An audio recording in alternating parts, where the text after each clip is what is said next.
The discussion today was very enlightening. I think what was very apparent was the different positionings that the different parties took. No? As the chair mentioned, those representing the government really were discussing the practicalities of the need to have such a military agreement with the U.S., while the commissioners in the Supreme Court and those who were advocating for the Senate to concur in this instrument as a treaty were explaining the reasons why it should be defined as a treaty and the reasons why our Constitution provides specifically for the participation of the Senate in this activity.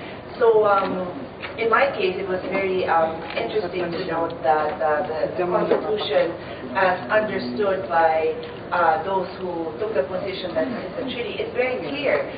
We're talking about facilities and troops that would be in the Philippines.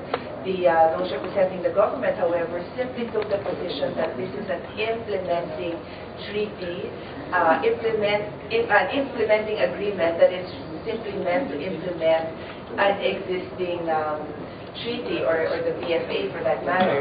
So without that, however, they really have no other position to stand on. So I stand with the observation of our chair that we cannot compel the President to transmit the document to us, but we can take a position on how we feel about it as a Senate body.